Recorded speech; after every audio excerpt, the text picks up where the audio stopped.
करीब करीब 150 की गिरावट निफ्टी में है। सेंसेक्स 550 अंक नीचे और 600 की गिरावट अब निफ्टी बैंक के अंदर देखने को मिल रही है। थोड़ी पहले गिरावट और गहराई थी, थोड़ा संभला जरूर है, लेकिन फिर भी काफी प्रेशर के साथ 19,750 पे इंडिसेस कामकाज करते हुए।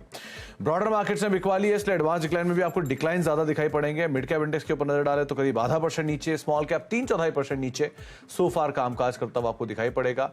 एडवांस डिक्लाइन के लिहाज से डिक्लाइन 1700 प्लस आपको मेजरली मार्केट्स में दिखेंगे और 1900 रादर अब पहुंच चुके हैं और एडवांसेस भी करीब 950 के आसपास आपको दिखाई पड़ेंगे। तो डिक्लाइन की संख्या एक बढ़ी हुई है और काफी ज्यादा जो बिकवाली है वो एक्सटेंड होते हुए दिखाई पड़ रही है ब्रॉडर मार्केट्स में भी।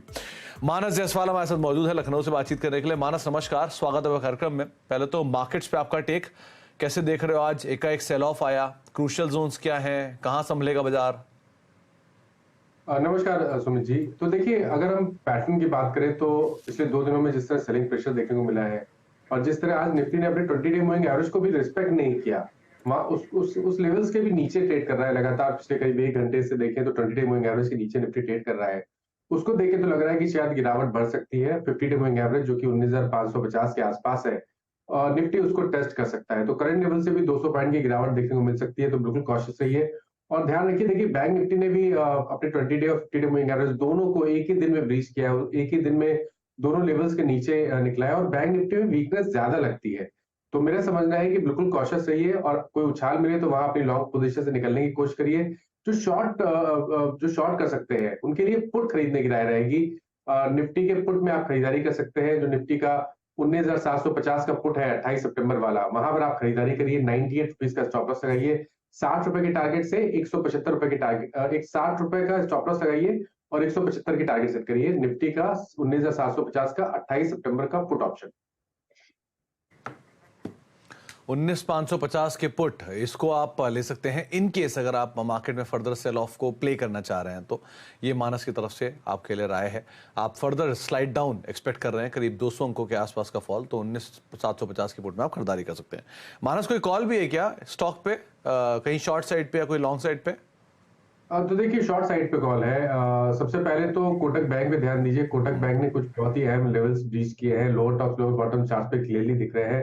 तो 1785 के स्टॉप लॉस के साथ, ये मैंने कैश लेवल्स बताए हैं, 1785 के स्टॉप लॉस के साथ आप बिकवाली कर सकते हैं। 1720 तक के टारगेट्स पॉसिबल है कोटक बैंक में। दूसरा स्टॉक जो मेरी नजर में है वो इंडियन बैंक का है। यहाँ पर भी बिकवाली करने का ट्रेड होगा। 20 डे मूविंग एवरेज को स्टॉक ने ब्रीच किया है, उसके नीचे गया है, तो यहाँ पर भी आप बिकवाली कर सकते हैं। 410 रुपए के आसपास के भाव चल रहे हैं। 416 के स्टॉप लॉस से आप बिकवाली करिए। नीचे की तरफ 398 तक के भाव आपको देखने को मिल सकते हैं इंडियन होटल्स में भी। ये दोनों कैश लेवल्स हैं। तो इंडियन होटल और साथ ही साथ कोटक महिंद्रा बैंक्स के सेल ऑफ को प्ले कर रहे हैं मानस, और इन दोनों में शायद फर्दर जो स्लाइड डाउन है वो और खुलता हुआ दिखाई पड़ सकता है। मानस से हम आगे बातचीत करेंगे, लेकिन उससे पहले अब हमारे साथ 2 और खास मेहमान मौजूद हैं। सिग्नेचर ग्लोबल का आईपीओ खुला है और उस पर बातचीत करने के लिए हमारे साथ कंपनी के चेयरमैन प्रदीप अग्रवाल सर मौजूद हैं और साथ साथ कंपनी के सीईओ रजत कथूरिया सर भी मौजूद हैं। सर, आप दोनों को नमस्कार और आप दोनों का ही स्वागत है कार्यक्रम में। पहले तो जो प्रदीप सर, एक सवाल मेरा आपसे होगा। मैं अपना इनफैक्ट थोड़ी क्लैरिटी लेना चाह रहा हूं नंबर से बातचीत करने से पहले, कि जो कंपनी का आईपीओ था 1000 करोड़ रुपए का, उसको राइट साइज करके 700 करोड़ किया गया है, क्योंकि 300 करोड़ एंकर इन्वेस्टर से कंपनी ने रेज कर लिया। क्या मैं सही समझ रहा हूं? नमस्कार। सबसे पहले तो मैं आपको बताता हूँ, ये 1000 करोड़ का जो आईपीओ हमने फाइल किया था, ये 2022 में जब पेपर फाइल किए थे उस वक्त हमने 1000 करोड़ का आईपीओ फाइल किया था। लेकिन जो ये साल हमारा रहा, इसमें कलेक्शन हमारी बहुत स्ट्रांग रही।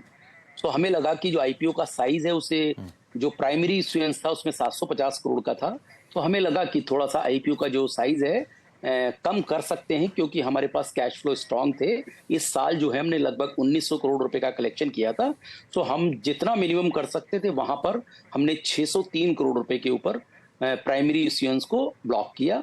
दूसरा, एक इसमें प्रोमोटर ग्रुप कंपनी थी जो 125 करोड़ रुपए का अपना ओएफएस कर रही थी, वो हमने विड्रॉ किया। इन दोनों के रीजन की वजह से जो आईपीओ का साइज था वो घटकर 730 करोड़ रुपए का रह गया। ओके, चलिए, तो ये तो रही पहली क्लैरिटी जो मुझे चाहिए थी नंबर्स को लेके। अब कुछ कंपनी से रिलेटेड डिटेल। पहले तो company largest real estate development company है एनसीआर में, अफोर्डेबल और लोअर मिड सेगमेंट स्पेस में residential, commercial, retail projects majorly Gurugram, Karnal और गाजियाबाद, इन 3 एरियाज के अंदर कंपनी का कामकाज है। अफोर्डेबल हाउसिंग सेगमेंट जो कि 40 लाख कैटेगरी के अराउंड रहता है, वहां पर कंपनी का मेजर थ्रस्ट है। इन सब डिटेल के साथ अब हम बातचीत करेंगे कंपनी के नंबर्स के ऊपर भी। तो प्रदीप सर, ये पहला सवाल मैं आपसे ही दोबारा पूछना चाहूंगा कि जो कंपनी फंड रेस करने जा रही है, जो अब 700 करोड़ रुपए के आसपास है, इसमें मेजरली डेट रीपेमेंट्स और बाकी एक्सपेंशन प्लान्स के लिए आप इसे रेस कर रहे हो, तो इसके बारे में अगर कुछ डिटेल आप बता पाओ तो। तो सुमित जी, जो 603 करोड़ रुपए का जो प्राइमरी इश्यूएंस है, इसमें से लगभग 432 करोड़ रुपए है वो हम डेट रिडक्शन के लिए यूज करेंगे, और जो बैलेंस पैसा है उसको हम वर्किंग कैपिटल के लिए और साथ में जो भी नया लैंड एक्विजिशन होगा उसके लिए हम यूज करेंगे। क्योंकि आपको मैं बताऊं, अगर गुरुग्राम जो है, गुरुग्राम में अफोर्डेबल और मिड इनकम में इस वक्त बहुत ज्यादा डिमांड है।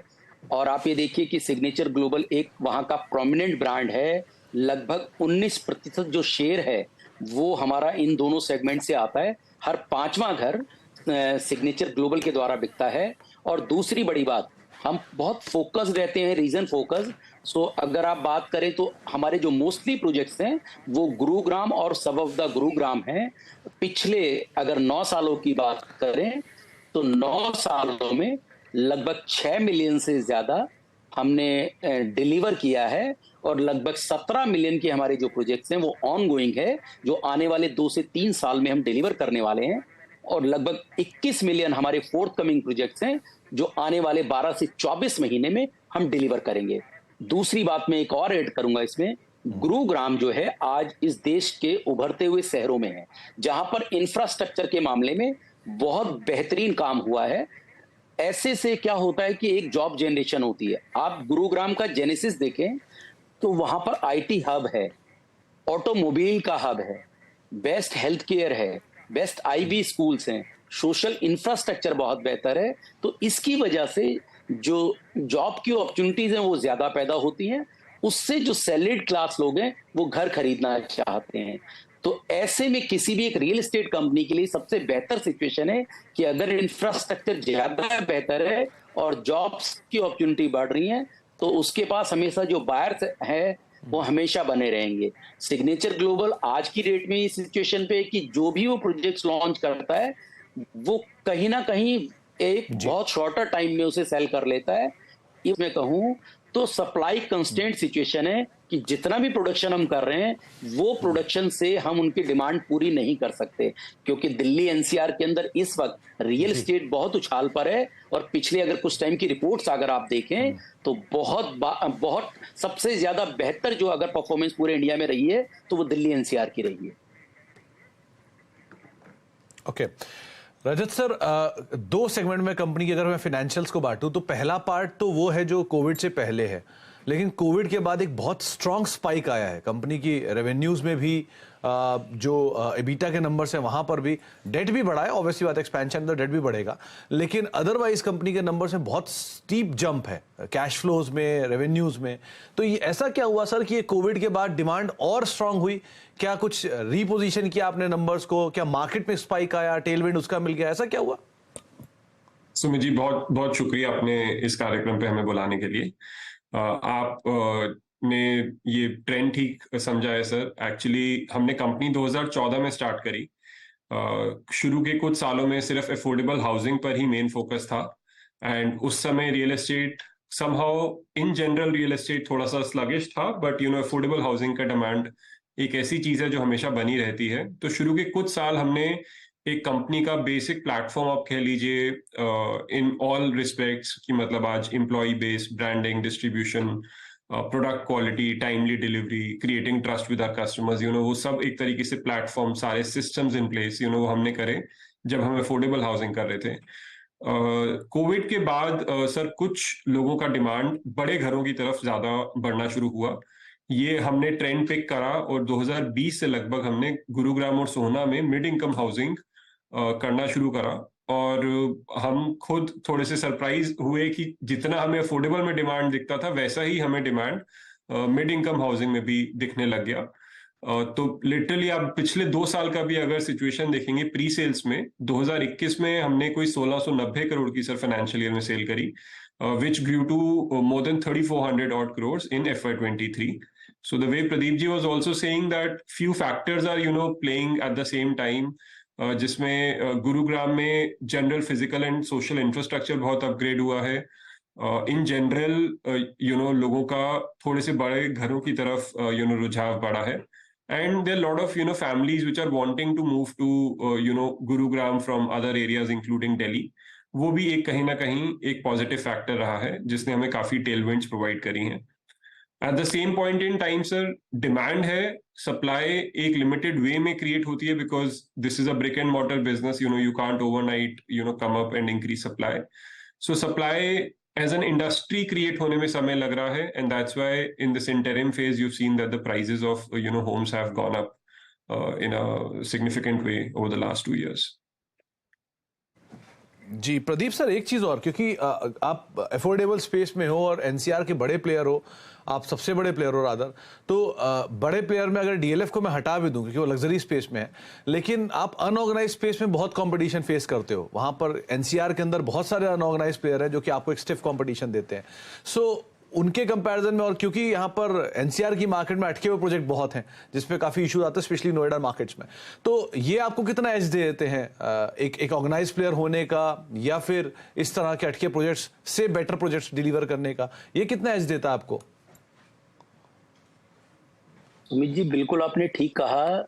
2017 से पहले की बात करें तो ये ट्रेंड बिल्कुल ऐसा ही था कि नॉन ऑर्गेनाइज जो प्लेयर थे वो काफी ज्यादा कहीं ना कहीं जो ब्रांडेड प्लेयर्स को देते थे, लेकिन पिछले 5 साल में अगर आप ब्रांडेड प्लेयर का मार्केट शेयर देखें तो वो ऑलमोस्ट डबल हुआ है। ऐसे में जो हमारी जो कंपनी है, क्योंकि आप मिड इनकम की बात करें या अफोर्डेबल की, तो वो एक ऐसा ब्रांड है जो आज किसी की भी विश लिस्ट में होता है। अगर कस्टमर सेगमेंट की बात करें तो उनकी पहली विश लिस्ट होती है कि अगर सिग्नेचर ग्लोबल का प्रोजेक्ट आ रहा है तो वो वेट भी करते हैं। तो मुझे कंपटीशन पर से मुझे लगता है कि शायद अभी उतना ज्यादा दिखाई नहीं देता। अगर मैं दूसरे वे में भी कहूं कि आज जो सिचुएशन है वो ये है कि सप्लाई कंस्ट्रेंट सिचुएशन है। अगर मेरी जैसी और भी 5 कंपनियां उस रीजन में हो तो वो भी उस डिमांड को पूरा नहीं कर पाएंगी, क्योंकि आप एक और भी फिगर देखिए कि जो मिडिल क्लास है वो बहुत ज्यादा इंक्रीज हुआ है। मेट्रो सिटीज में लोगों को जॉब मिली है, लोगों को रहने के लिए जो घर की सप्लाई है उस लेवल पर बन नहीं पाई, और कहीं ना कहीं वो जो वैक्यूम है वो बना हुआ है। आने वाले वक्त में आप मान के चलिए कि जो बड़े प्लेयर हैं अगर वो भी इस सेगमेंट में आते हैं तभी ये सप्लाई पूरी हो पाएगी, अदरवाइज मुझे लगता है ये सप्लाई कंस्ट्रेंट सिचुएशन बनी रहेगी। और सिग्नेचर ग्लोबल के लिए सबसे बड़ी बात क्या रही कि कोई भी और ऐसा प्लेयर ब्रांडेड नहीं है जो इस सेगमेंट में हो, तो हमारे लिए कहीं ना कहीं एक आप कह सकते हैं कि बहुत बेहतर सिचुएशन बनी रहती है।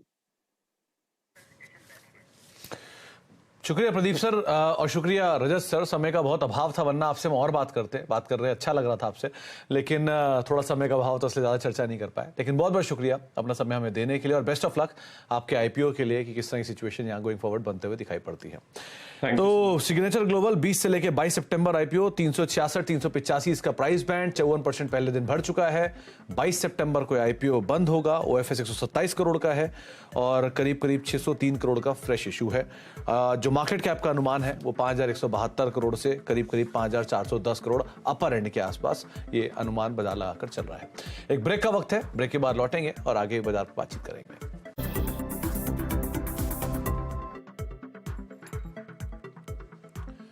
अब देख रहे हैं न्यूयॉर्क कंपनी और मार्केट्स में प्रेशर। 150 अंकों की गिरावट निफ्टी में, सेंसेक्स 600 अंक नीचे, 650 अंक नीचे निफ्टी बैंक अभी कामकाज कर रहा है। और मिड कैप स्मॉल कैप में, स्मॉल कैप का जो प्रेशर है वो डे लो के आसपास ले आया। 12500 पे स्मॉल कैप इंडिसेस कामकाज कर रहा है, 12493 का लो है।